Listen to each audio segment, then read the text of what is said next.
Don't be a scaredy cat. It's Janice Blythe, Ruby from the Hills Have Eyes.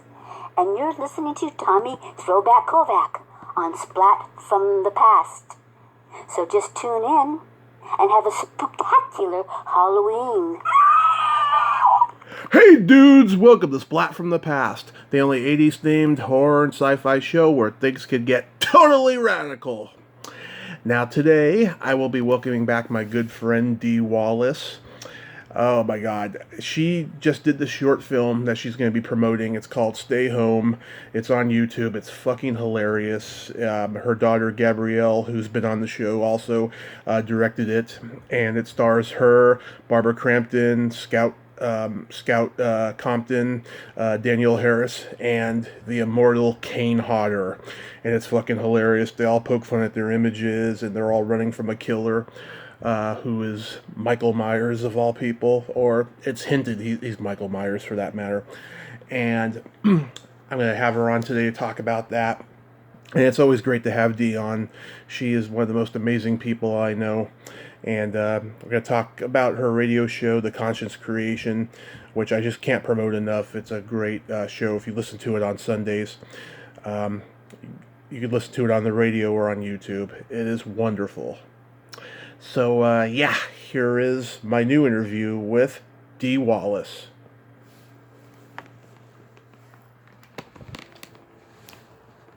It's Dee. Good afternoon, Dee. Welcome back to the show. How are ya? I am great. How are you? I'm excellent, thank you. Yes. How are you holding up in this clusterfuck pandemic we're all in?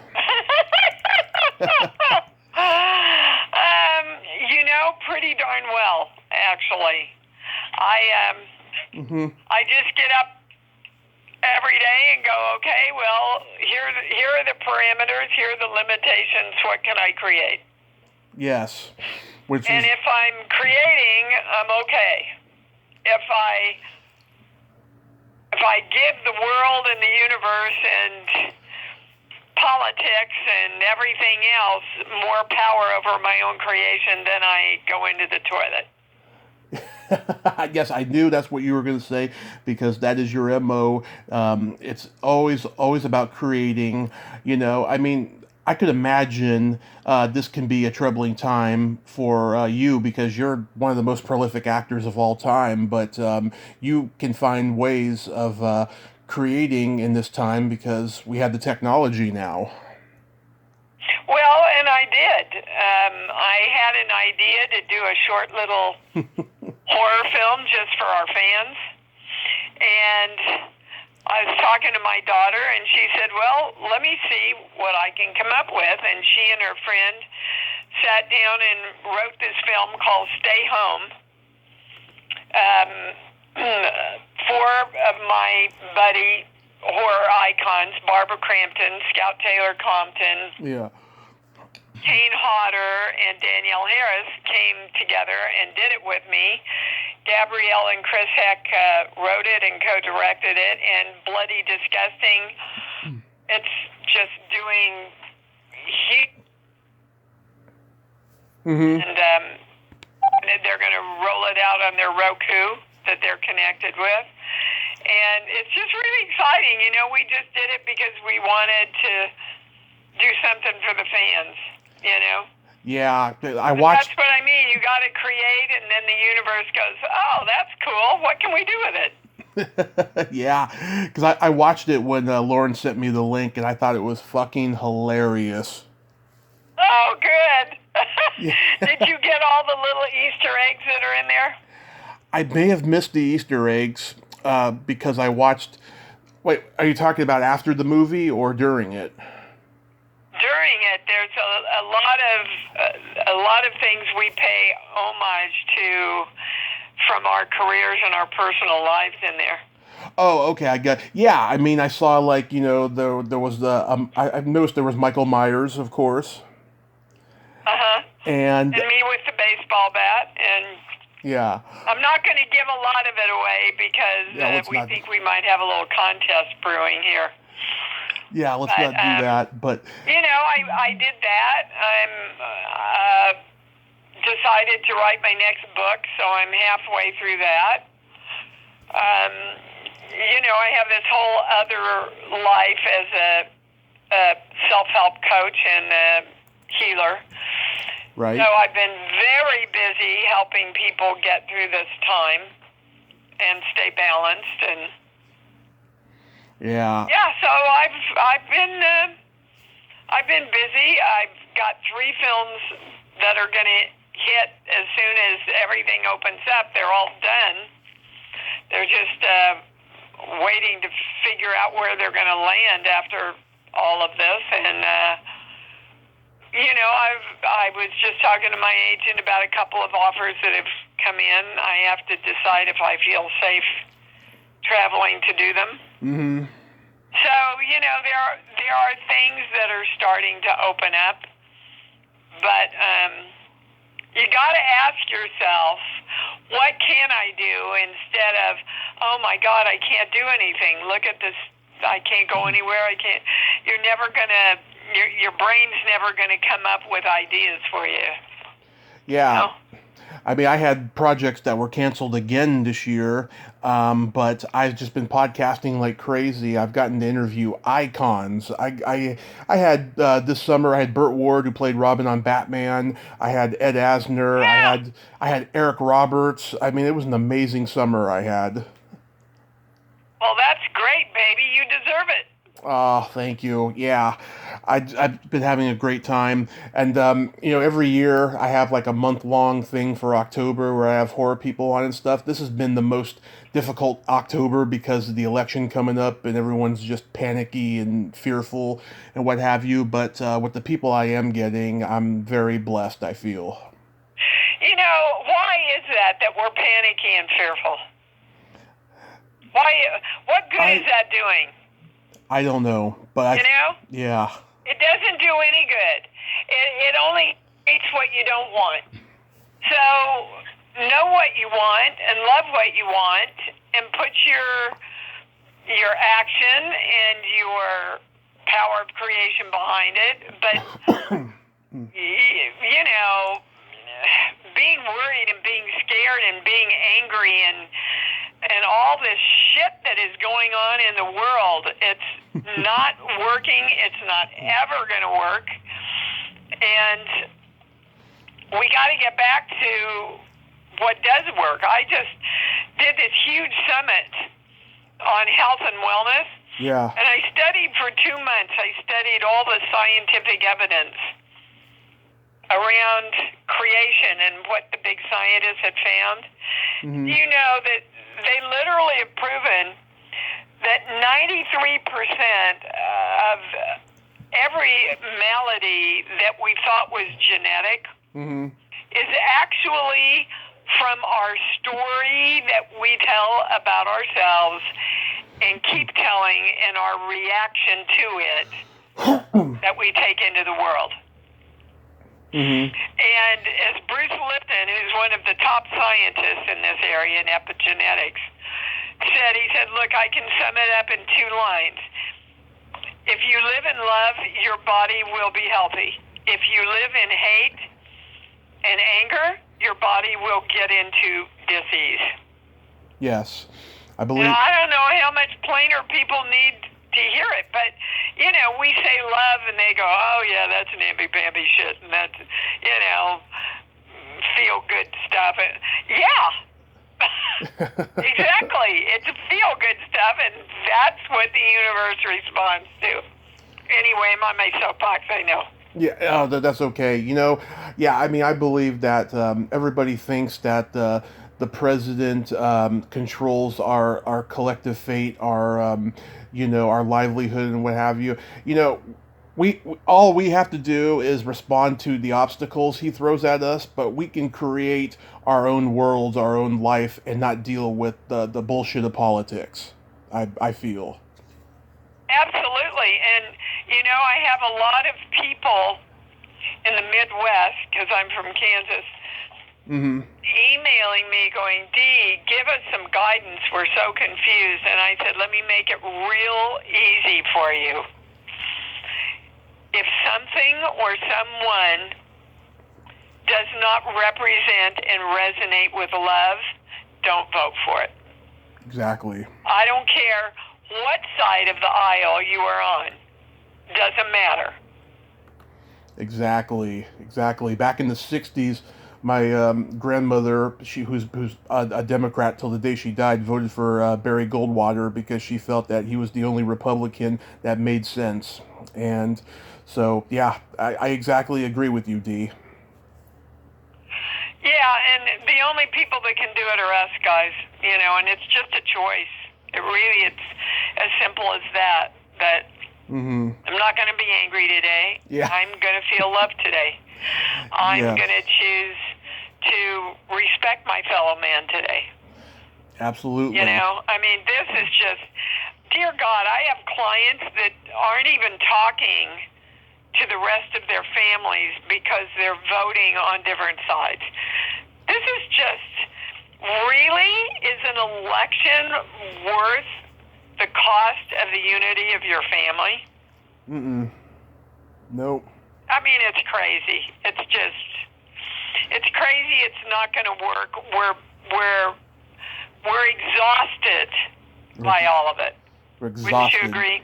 Yes, we are all exhausted, and negativity it makes you sick. It makes you old. That's why I decided for my 2020 New Year's resolution, throw all that out the window, and I did. Well, good for you, baby. Take it out to your listeners because it's the most important message we can take out right now. Yes, it is. And again, it's easy, but it's a choice. Yes. Got to make the choice. And if I said to you, Mm-hmm. if I said to you, you're not going to get cancer if you can eliminate your anger and live in the vibration of love, what would you do? Would you go, well, screw it, I'll give it a shot anyway? I'm just going to go ahead and be angry and take my chances. I would say, that's God's plan for me, and I'll take it as a gift. Well, I would say God helps him who helps himself. Mm-hmm. And he gave us a lot of great guidelines. Think only on these things. Mm-hmm. And the first one's love. Think only on these things. Now, in science, they've proven that whatever you focus on, you create more of. Exactly. Because that's where the energy goes. And whatever you focus on, energetically, you create more of. Which is why he said, think only on these things. Right? The good book also says, as you believe, it will be delivered to you.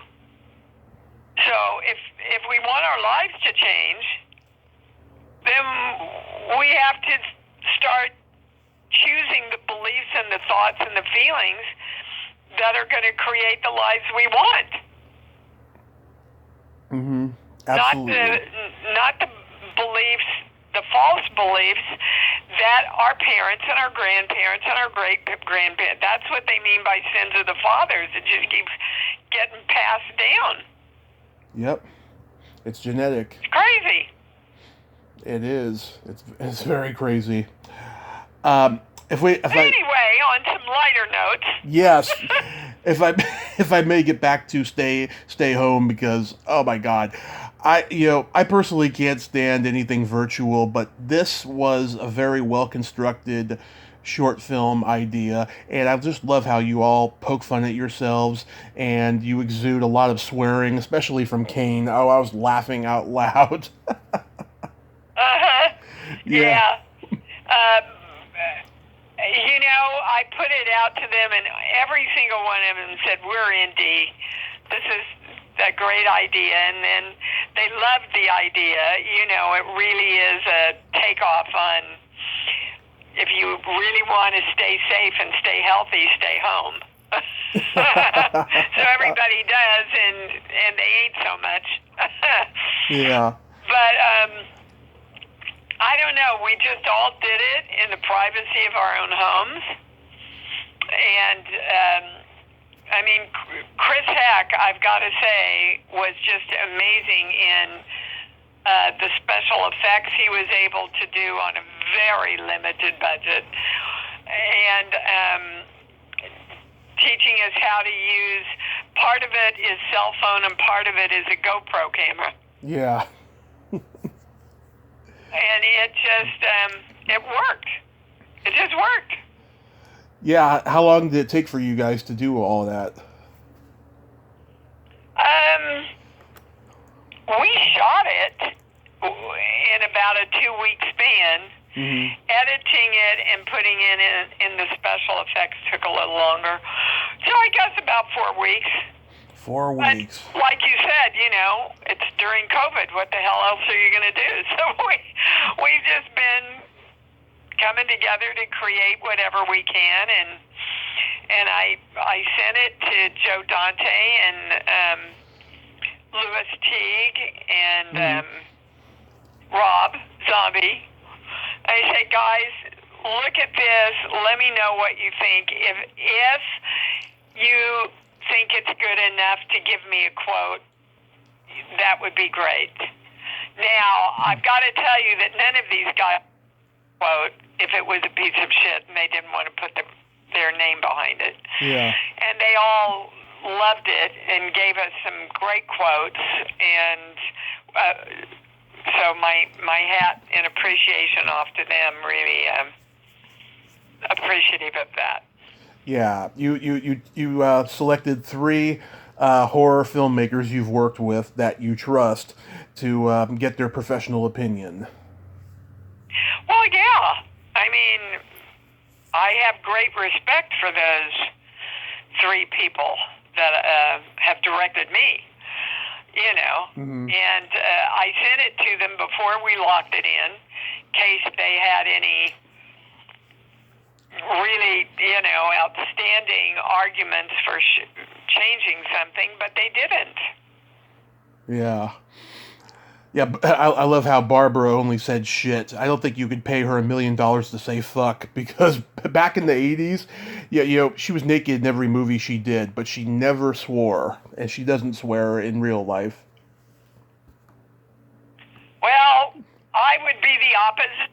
Yeah, I know. I don't take my clothes off, baby, but yeah, the F-bomb can fly out of my lips before I know it. I know, I love it. And in the next sentence, I'm talking about God. That's just who I am. Yeah, exactly. That's how I describe myself. You know, I'm the nicest, sweetest, most respectable guy there is, right? But I love to say fuck and tits and all the other words that you're generally not supposed to say. Well, sometimes there's just no word that says it better than fuck. I'm sorry. George Carlin said that, yeah. Oh my God, he was so I wish he were alive. Yeah. Take on all this stuff that's happening today. Dear Lord, he'd be having a ball. I follow his daughter on Twitter, and she says that every day too. Oh yeah. Yeah, with all the news that goes on in politics and stuff, she's like, "Oh God, my dad would be having a field day with this." Oh my God, is there any chance of you guys maybe doing a sequel in the future? We're talking about a lot of things. You know, there's been some people that have called and went, "Gosh, do you have a full-length script for this?" And so again, we just did it as a love project for our fans.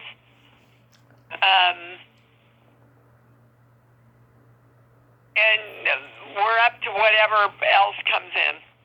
You know, whatever the little universe has to offer for us.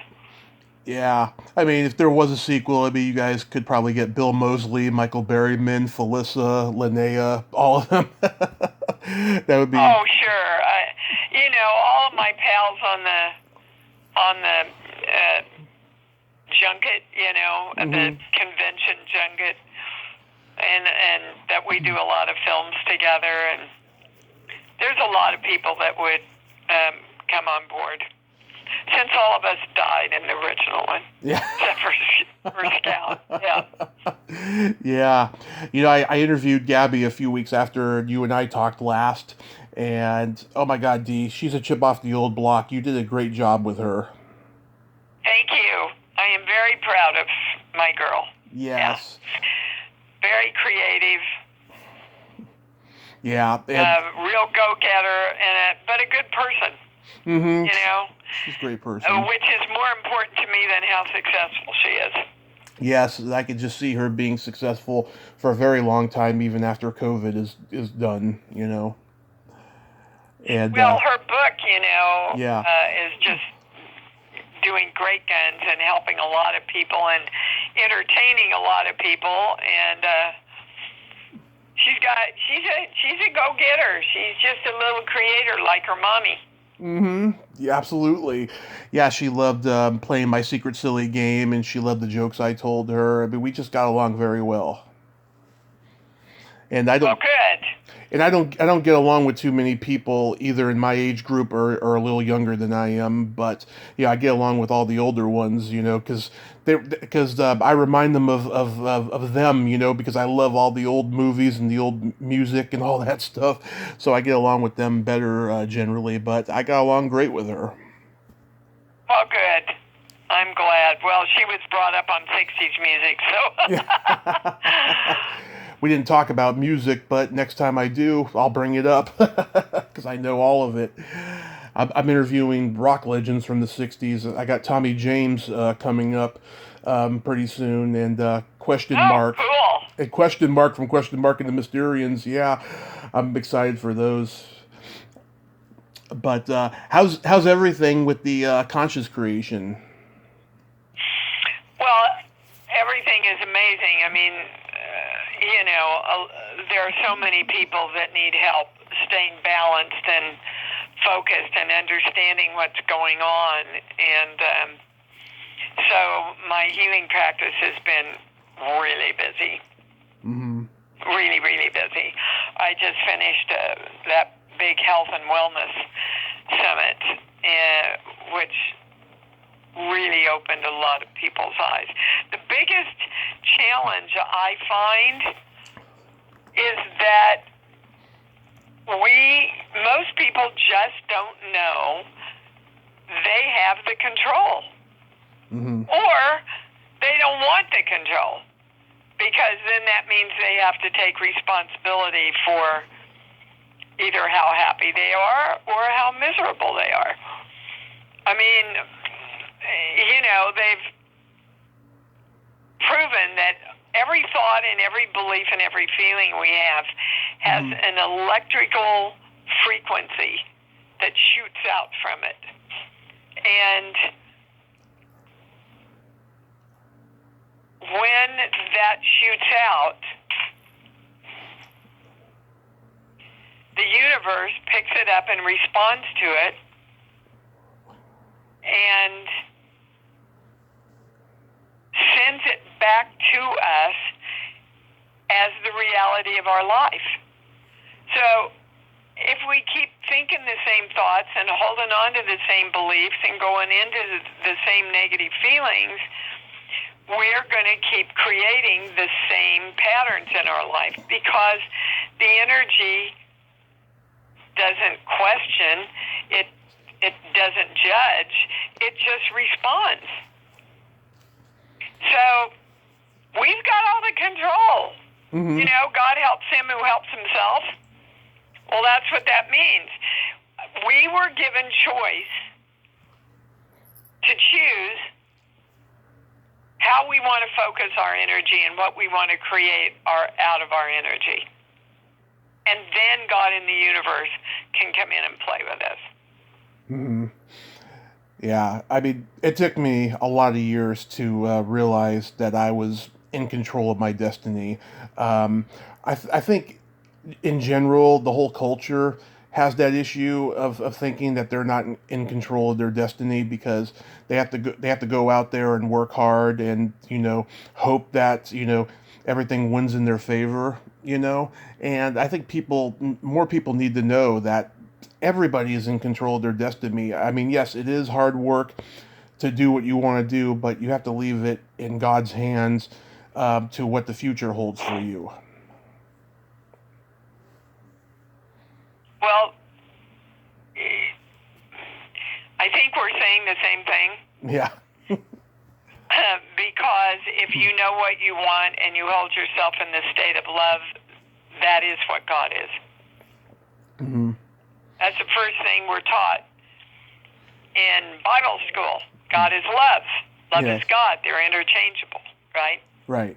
So when you move out of love, you move away from God.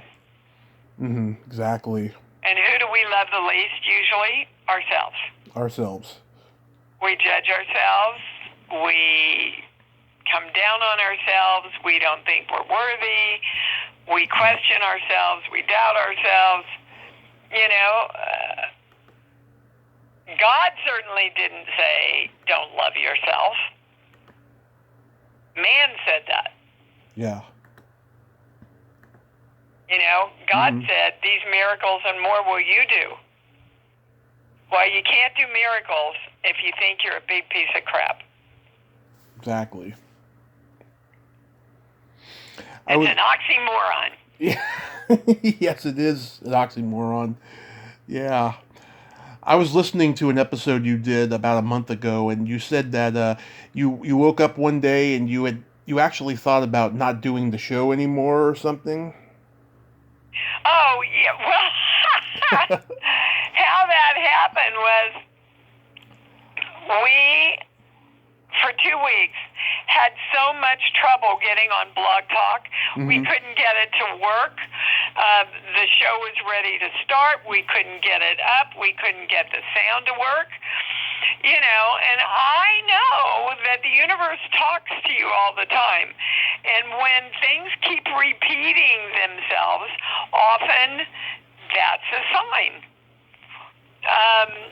But when I sat down to do the work afterwards, around what it was, basically it was, Dee, it's time to give up all this definition of yourself that you don't know how to do technical things.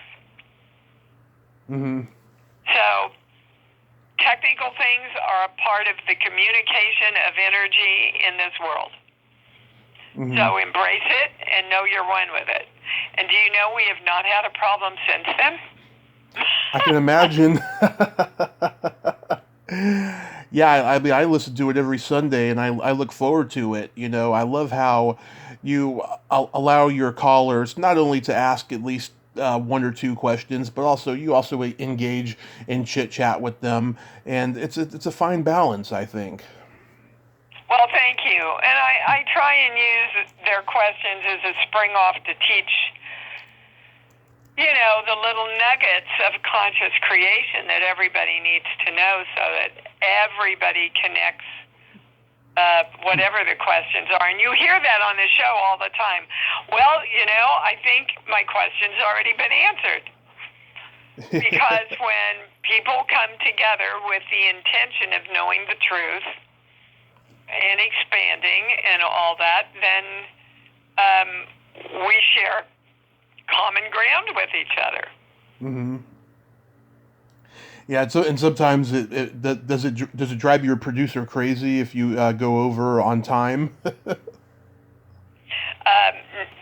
I'm pretty good about it. I did once or twice this season, and he, right before we went on last week, he said, Dee, 5 of.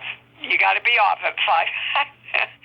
But it's hard, when you're working with somebody and you're in the middle of something that's important to them. It's hard to go, wow, really sorry, gotta run. But I took it to heart, and I got right off at 5 of last week. Oh, that's cool. Yeah. So you do them early. You do it early in the morning, and then by noon it's on YouTube. Yeah, Stephen, my producer, is just wonderful at keeping all that up for me. I do it at 9 a.m. Pacific time every Sunday morning. Yeah. Yeah, because I even when I'm doing the conventions, it's written into my contract that whatever time 9 a.m. is, yeah, that I am given an hour free to go back to the room and do my show. Oh, that's cool. Wow, little backstage anecdote there. That's cool. Yeah, because I sleep in on Sundays, and when I get up, first thing I do is go on YouTube and listen to the show. So I love it. Well, thank you. Yes, I'm trying to get my mom into listening to it too. She just got back from having a brain hemorrhage in an accident this summer. Oh my goodness. Yeah, but she's doing better, and every day, she has her good days and her bad days, but every day she's getting better. But you just tell her to think of everything she can think of that makes her feel love. Mm-hmm. Does she have a pet? Yeah, we have a cat. Yeah, the more she can love on that little cat. I mean, animals are wonderful because they're just unconditional love. Yeah, she just turned a year old. We got her around this time last year, and she's just been a godsend to us. I mean, she can be a handful at times, but other times she can just love on you like unconditionally. Well, you could say the same thing about every person in your life. Yeah. Right? Yes. The family, true friends, people like that. Now, I've heard some of your webinars on YouTube. You did one about sex in the creation mind of it, spiritually, emotionally, and physically. Do you think that to have amazing sex, it's all about the motivation and the intention behind it? Well, look, to have okay, so it's different for a guy and a girl. We know that. Right. For a woman, the more she feels love, the better the sex is. Mm-hmm. Okay? Right. Sometimes that applies to the guy also, but guys can have great sex without so much love connected to it. So, I guess, what is the highest thing? Let's just ask what the highest thing that needs to be in alignment for great sex. Ooh, I like this topic. But give me a song, any song that pops into your brain. I want to know what love is. Okay. Okay. That's interesting. So, the biggest thing to have in alignment for great sex is allowing yourself, giving yourself permission to know that sex is not a way to love. Mm-hmm. That you're not going to create love by having sex, and you can have sex without creating love.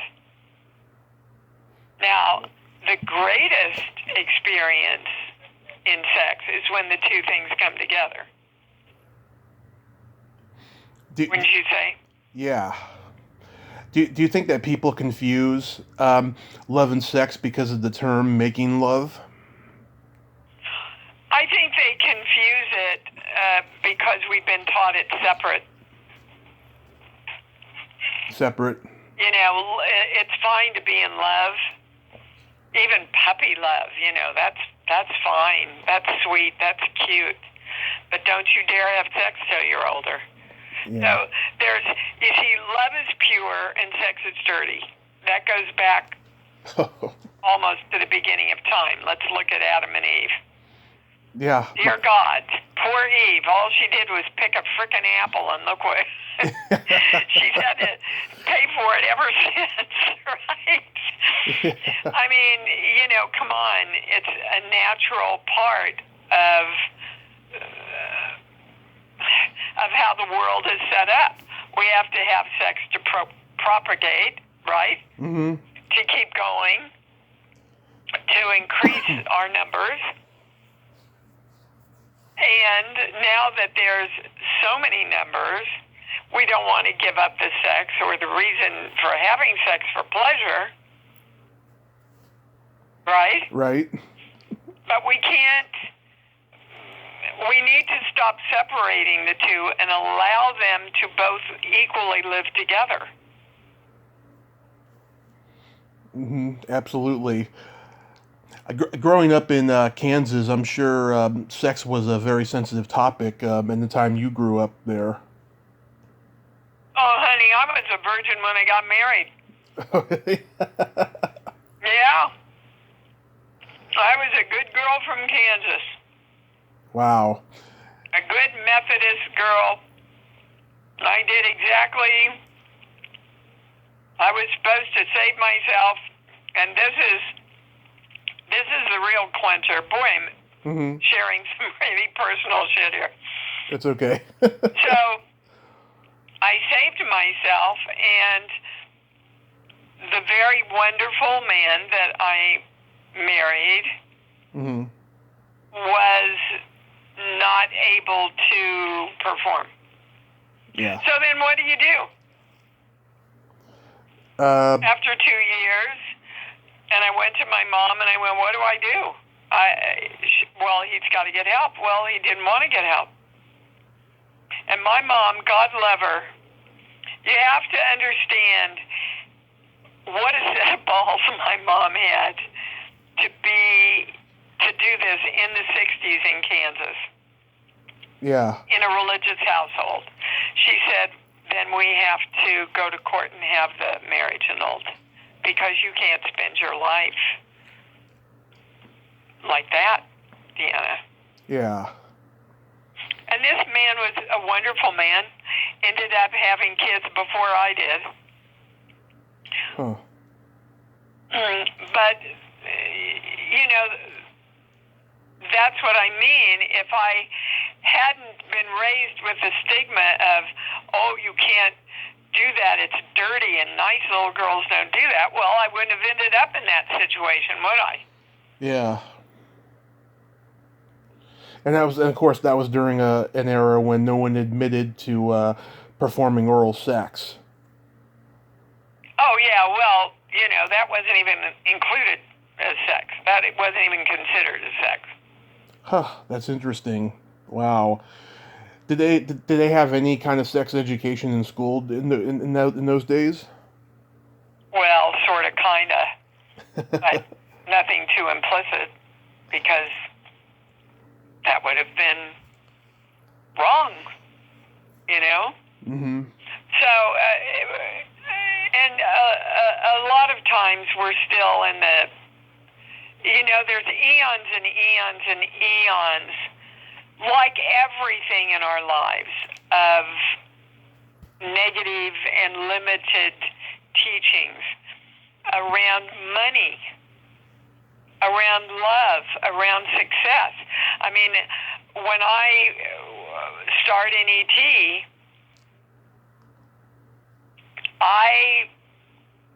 when it came out, and it was the biggest blockbuster of all time, and everybody wanted to talk to me, you know, I pulled way back because I was taught, don't be too big, don't ever say you're good,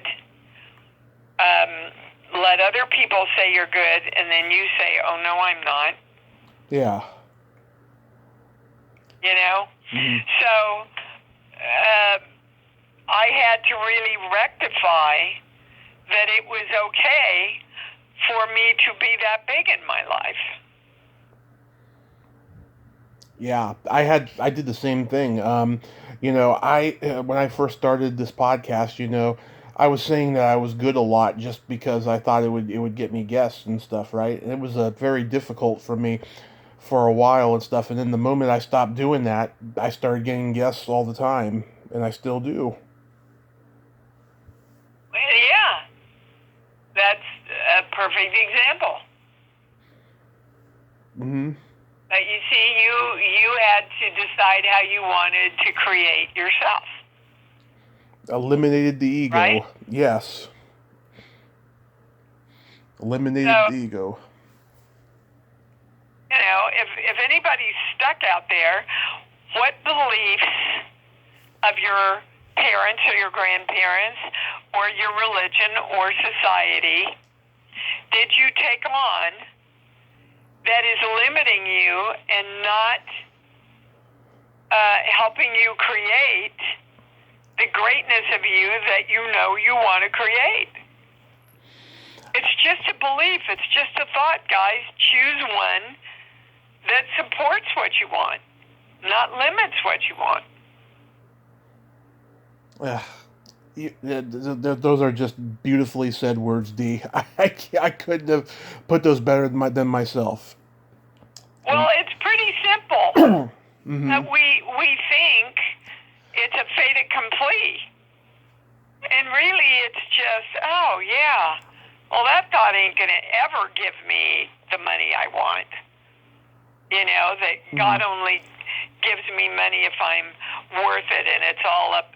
Well, God wants to give you all the desires of your heart. He said that. So why are you arguing with him or her? Yeah. I still used your incentive of naivete, and I think that's why I've become so successful. It's because of naivete is a big part of it, just like you've said many times. Oh, I love naivete. I'm a big believer in it because when you're naive, you don't doubt, you have blind faith. You know, I'd never been out of Kansas in my life, and I just tripped off merrily to New York and said, I'm going to be a movie star. I didn't know any different, right? Yeah. And that's why, again, back to the good book, that's what it means when it says, be a little child to enter into the kingdom of heaven. Oh. Little children just know. They're full of joy. They want to laugh. They want to run around. They take off their clothes and love their body, right? They just, when they ask for something for Christmas, they know Santa's going to bring it to them. And then we grow up and we, instead of living in our hearts, we live in our frickin' minds, and our minds are made to spin in doubt. So if you really want the answer about your highest guidance, go to your heart. Go to your heart. heart. Your heart will tell you every time. And again, scientifically, they have proven that the heart has a brain, the brain has a heart. Oh. And both of them are electrical, which is why it's so important for you to choose the electrical frequency you want to send out from your heart and your brain. That's why they test you with electrocardiograms and electroencephalograms, because they're measuring the electrical output from your heart and your brain. Well, so is the universe. Yeah. Do you have any other projects that you'd like to mention? Well, I've got 3 things coming out whenever all this opens up again. Await the Dawn, which is a really cool combination of sci-fi and horror. 13 Fanboy, which has had a lot of play on the internet already. Yeah. A lot of people are waiting for it. And a little film called The Bewailing that I did in January, and all of that is coming out. I'm got 2 or 3 offers on the table here now, but I'm just kind of waiting to see what happens with all the COVID stuff. What kind of book are you writing next? I am writing the complete how-to of creation. Nice. As simple and as girl next door as I can. Oh. This is how it works. And just building block by building block, my intention is that if you pick up this book, you will have every answer about creation, every answer to any question you have about creation. Oh, I'm going to look forward to seeing that book. What do you worry about the future of conventions? Oh, no. Conventions will come up and come back, and they'll be bigger and more exciting than ever because we've been down for so long. I just did a really interesting virtual convention for the Salem Fest, which I thought was incredibly innovative of them. I know that there still are some conventions going on, but I just don't choose to travel right now, and I just don't think it's safe. Oh, yeah. I bet Days of the Dead, they opened up their conventions again. They had one back in July, and it got a pretty lukewarm response from what I've been told.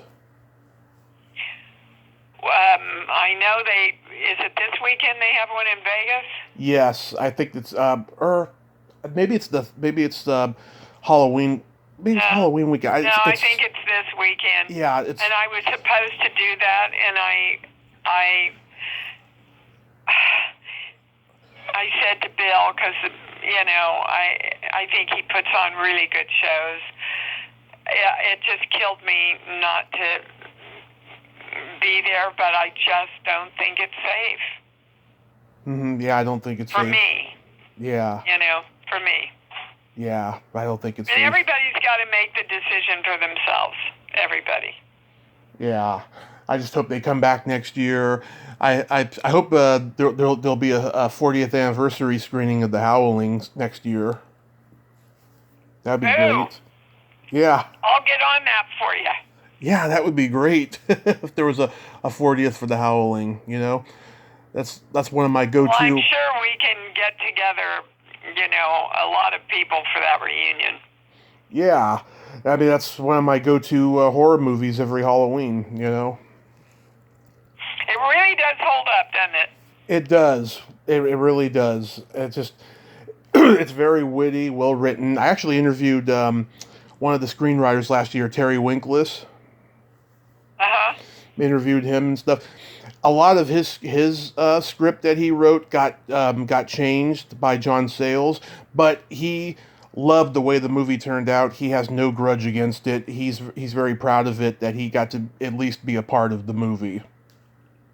Well, great. I mean, things get rewritten all the time, Yeah. Oh, but I've talked to some bitter writers. But he's not one of them, so I was happy. Yeah. It's part of the game. It is. It's part of the game. And so the joke of today, Dee, is what did the elephant say to the naked man? My trunk's longer than yours. Close. Close. Okay, what is it? Man, how can you breathe out of that thing? That's great. That's great. I love it. That's the cleaner version of what I said. Yes, it's kind of like a G-rated dirty joke. Yeah, but it's cute. Thank you. Yeah, a lot of people are liking that one. Yeah, so, Dee, thank you so much, as always, for coming on. I think today was a really good one. We got to talk very deep and spiritual, even though I think you're much smarter than me on the subjects. I love listening to it. Doesn't have anything to do with smart, honey. It only has to do with heart, and you sound like you've got a pretty good one to me. Oh, thank you, hon. Yes, I hope I see you at a con or maybe even screening next year when all this... For sure you will. We'll just make it a plan, okay? Okay, when all this insanity is over. And thank you again for that Christmas card you sent me last year. You are so welcome. You are so welcome. You be well, okay? Okay, you too. Thank you. This has been awesome. Bye-bye. Thank you. Bye-bye. Well, there you have it. Dee Wallace. Ain't she a sweetheart? I love Dee. She is the best. God really broke the mold when they made Dee Wallace. If you like this video, everyone, please subscribe to my YouTube channel, add me as a friend on Facebook, and join my Tommy Kovac Comedian page on Facebook. Follow me on Twitter and Instagram and all that fun stuff. Well, that's all the time we have this week on Splat from the Past. Until next time, this is Tommy Throwback Kovac saying, there's no shame in living in the past, because the present sucks. Later, dudes!